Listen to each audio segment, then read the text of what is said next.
Salam sejahtera dengan guru-guru dan murid-murid. Nama saya Cusime dari Gua Delima. Tajuk pidato saya ialah kelapa sawit Malaysia.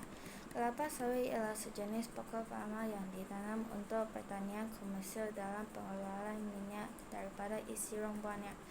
Pokok kelapa sawit terdiri daripada dua spesies, kelapa sawit Afrika yang berasal dari Afrika Barat dan kelapa sawit Amerika yang berasal dari Amerika Tengah dan Amerika Selatan.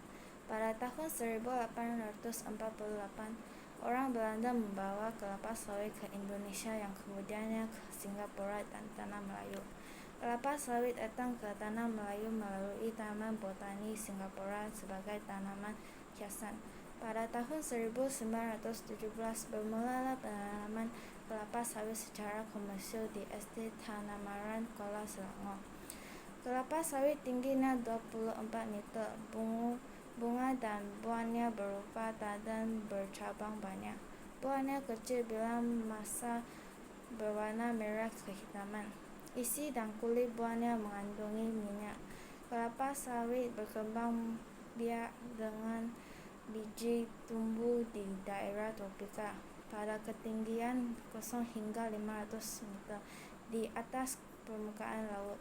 Kelapa sawit menyukai tanah yang subur di tempat terbuka dengan kelembapan tinggi. Kelapa sawit meliputi helai daun. Helai daun berukuran 55 cm hingga 65 cm dan lebarnya 2,5 cm hingga 4 cm. Ada dua jenis bentuk kedudukan daun dalam Elaeaceae oleifera. Setiap pelepah mempunyai lebih kurang 100 pasang helai daun.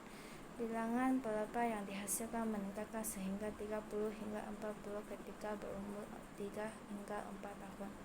Kelapa sawit boleh digunakan untuk membuat barangan, antaranya barangan yang dihasilkan ialah ais krim.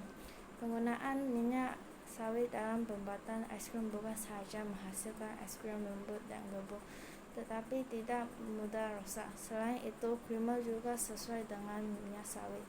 Minyak sawit sangat sesuai digunakan untuk menghasilkan bahan krimer kerana ia tidak mudah mengalami oksidan.